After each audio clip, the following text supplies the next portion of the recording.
जय हिंद दोस्तों, स्वागत है आपका हमारे आज की वीडियो में। दोस्तों आज हम साइकोलॉजी का वीडियो नंबर 17 लेकर आपके बीच उपस्थित हुए हैं, जिनमें अधिगम के सिद्धांत के बारे में हम चर्चा अथवा अध्ययन करेंगे। और इस वीडियो में हम अधिगम के सिद्धांत से संबंधित जो भी प्रतिपादक अधिगम के सिद्धांत को दिए हैं, अधिगम सीखने के नियम को दिए हैं, उनके सभी संबंधों को भी देखेंगे और उन्होंने किस बात पर महत्व दिया है, इन सभी चीज़ों पर आज हम चर्चा करेंगे। तो इस वीडियो का लाभ लेने के लिए वीडियो के अंत तक जरूर बने रहिएगा। वीडियो अच्छा लगेगा तो उसे कमेंट करके हमें भी बताइएगा और साथ ही साथ लाइक और दोस्तों में शेयर करना ना भूलिएगा। और नए हैं तो वीडियो पर नए हैं तो चैनल को सब्सक्राइब कर बेल आइकन को भी दबा लीजिएगा, जिससे आने वाली सभी नोटिफिकेशन आप तक पहुँचता रहे। तो चलिए देख लेते हैं अधिगम सिद्धांत में हम आज कौन से टॉपिक लेकर आए हैं और क्या पढ़ना है। तो पहले अधिगम के सिद्धांत के बारे में जानेंगे। तो जो अधिगम के सिद्धांत होता है दोस्तों, जिन्होंने अधिगम के सिद्धांत के बारे में दिया, तो बहुत सारे मनोवैज्ञानिक हैं जिन्होंने अधिगम के सिद्धांत, सीखने के नियम, सब चीज़ें दिया है। तो उनमें पहले हम जानेंगे क्रम से कितने लोगों ने दिया है, फिर उनको बांटेंगे आपस में। तो पहले नंबर पे आते हैं थॉर्नडाइक का संबंधवाद सिद्धांत। तो पहले हम जान लेते हैं कि जो सिद्धांत दिए गए हैं उनको सिद्धांत को कौन दिया है और कैसा नाम रखा गया है। तो पहला नंबर पे थॉर्नडाइक का संबंधवाद सिद्धांत आता है। उसके बाद एक है पावलो ने क्लासिकल अनुबंधन सिद्धांत को दिया है।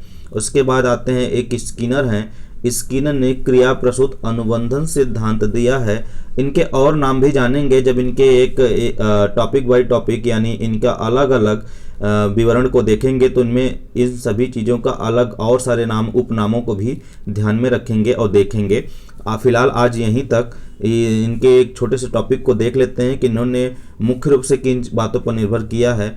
अगला है हल का प्रबलन सिद्धांत। हल ने प्रबलन सिद्धांत पर महत्व दिया है। उसके बाद 5वें नंबर पर आते हैं गूथरी ने समीपता सिद्धांत पर बल दिया है, समीपता सिद्धांत को दिया है। 6वें नंबर पर आते हैं अंतर्दृष्टि, अर्थात कोहलर द्वारा अंतर्दृष्टि अधिगम सिद्धांत दिया गया है। कोहलर द्वारा दिया गया है अंतर्दृष्टि सिद्धांत को। इसके बाद ये है अंतर्दृष्टि सिद्धांत जो है कोहलर के द्वारा दिया गया, ध्यान रखिएगा, कोहलर के द्वारा दिया गया है। इसके बाद टालमैन है, टालमैन का अधिगम सिद्धांत। उसके बाद लेविन है, लेविन का क्षेत्र सिद्धांत। उसके बाद 9वें स्थान पर है बंडूरा का सामाजिक अधिगम सिद्धांत।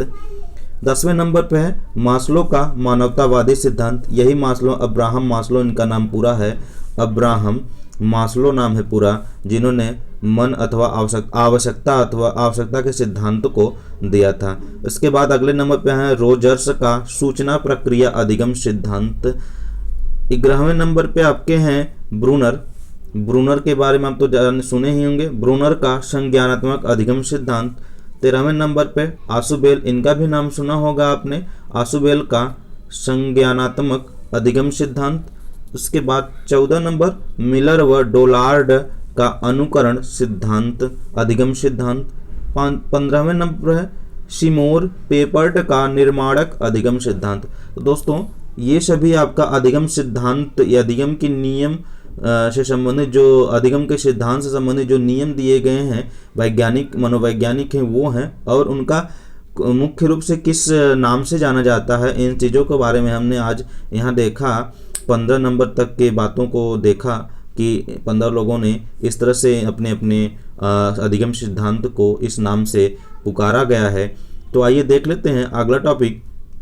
अधिगम के सिद्धांत में ही 2 भागों में बांटा जाता है। पहले अधिगम का जो सिद्धांत होता है उसको 2 भागों में बांटा जाता है। एक होता है संबंधवादी वर्ग अथवा व्यवहारवादी वर्ग में बांटा जाता है। दूसरे वाला है आपका संज्ञानात्मक वर्ग के रूप में बांटा जाता है। अर्थात जो अधिगम के सिद्धांत देने वाले मनोवैज्ञानिक है, इनको 2 भागों में विभाजित कर दिया जाता है। विभाजित करने के लिए पहले भाग में संबंधवाद और व्यवहारवाद को रखा गया है और दूसरे भाग में आपका संज्ञानवाद को रखा गया है। तो पहले भाग में आपका जो आते हैं उनको देख लेंगे। पहले भाग में आपका थॉर्नडाइक आते हैं, पहले भाग में आपके थॉर्नडाइक आते हैं, पावलोव आते हैं, स्किनर आते हैं, हल आते हैं और गूथरी आते हैं। अर्थात इसके पिछले जो टॉपिक अभी पढ़ा हमने, इसके जो शुरुआती का 5 टॉपिक है ये संबंधवाद अथवा व्यवहारवादी संप्रदाय से संबंधित होते हैं, जो संबंधवाद व्यवहारवाद पर बल देते हैं। दूसरा आपका टॉपिक है उसमें, यानी सिद्धांत का दूसरा वर्ग है आपका संज्ञानात्मक वर्ग। इसमें आपका अंतर्दृष्टि जो कोहलर दिया है, पहले नंबर पे कोहलर को रखा गया, उसके बाद टालमैन, लेविन, बंडूरा, मास्लो, रोजर्स, उसके बाद आपका ब्रूनर, मिलर, आशुबेल, मिलर, और उसके बाद मिलर, डोलार्ड, सीमोर, पेपर्ट, ये सभी आपके आते हैं। तो ये आपको 2 भागों में बांट दिया जाता है। अधिगम के सिद्धांत को जब पूछा जाए, अधिगम के सिद्धांत तो मुख्यतः कितने भागों में बांटा गया है, तो अधिगम के जो सिद्धांत है वो मुख्यतः 2 भागों में बांटा गया। पहले नंबर पे व्यवहारवादी, दूसरे नंबर पे संज्ञानात्मक वर्ग को बांटा गया है, या संज्ञानात्मक वाद को बांटा गया है। इसमें क्या होता है, आपका 5 लोग वैज्ञानिक हैं और इसमें आपका 10 लोग वैज्ञानिक हैं। तो आप मनोवैज्ञानिक हैं, तो इनका बारी बारी से आप नाम देख लीजिएगा एक बार फिर से। उसके बाद चलते हैं अगले टॉपिक पे। इन दोनों में अंतर देख लेते हैं कि कौन किस पर बल दिया है। तो जो आपका व्यवहारवाद है, व्यवहारवाद मुख्यतः पुनर्वलन, अनुक्रिया, उद्दीपक, अभिप्रेरणा पर महत्व देते हैं। किस पर देते हैं दोस्तों? पुनर्वलन पर देते हैं, अनुक्रिया पर देते हैं, उद्दीपक पर देते हैं, अभिप्रेरणा पर महत्व को देते हैं। किंतु जो संज्ञानवादी है उन्होंने किस पर दिया है? तो संवेदना, बुद्धि, प्रत्यक्षीकरण अथवा संज्ञान समस्या के महत्व पर बल दिया गया है।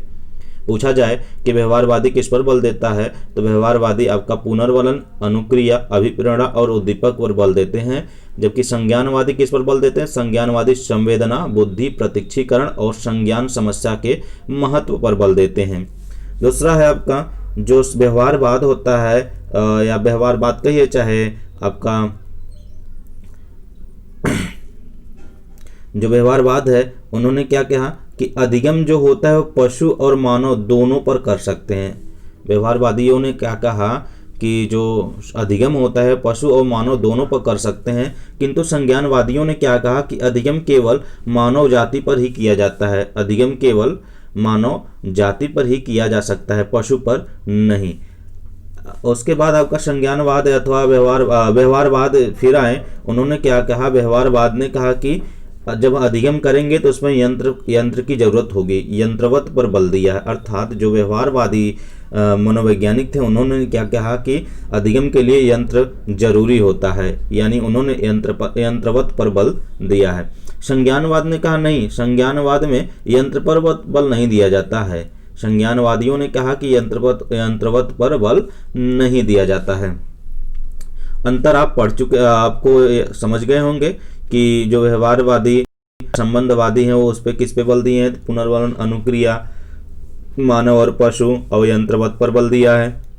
संज्ञानवादी ने किसने कहा कि संवेदना, बुद्धि, प्रत्यक्षीकरण, समस्या समाधान के महत्व पर बल दिया, और केवल मानव पर अधिगम किया जा सकता है और यह यंत्र के द्वारा नहीं किया जाता, विदाउट यंत्र भी किया जा सकता है।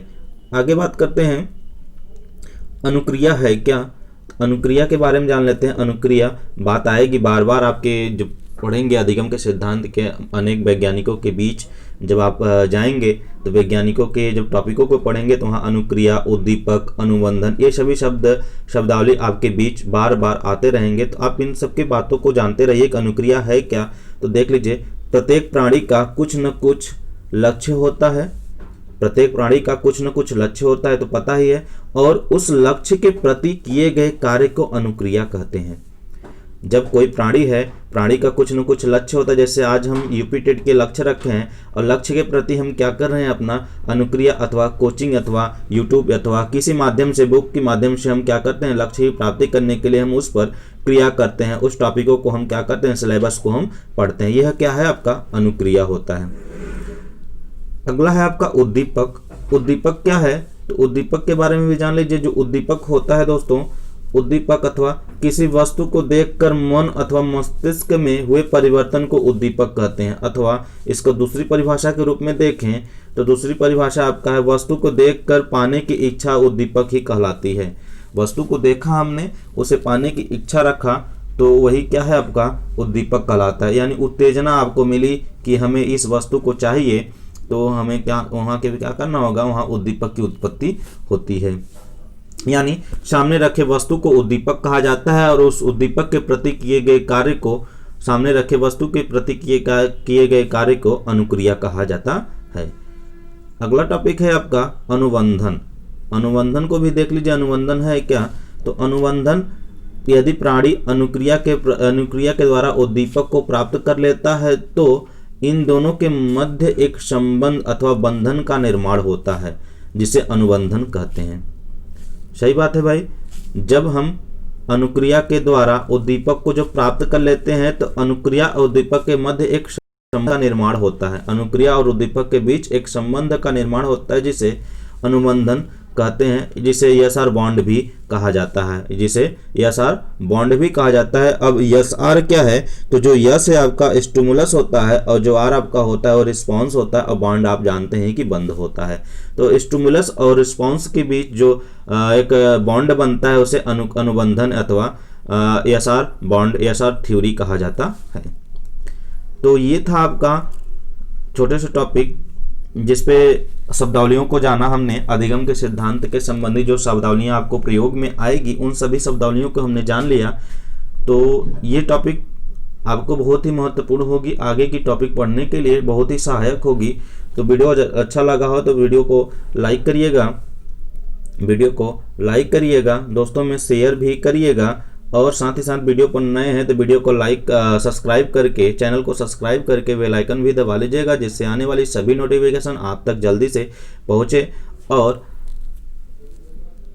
वीडियो अच्छा लगा हो तो कमेंट जरूर करिएगा, वीडियो कैसा लगे हमें कमेंट करके जरूर बताइएगा। तो चलिए मिलते हैं अगले वीडियो में। आज के लिए बस यहीं तक। जय हिंद।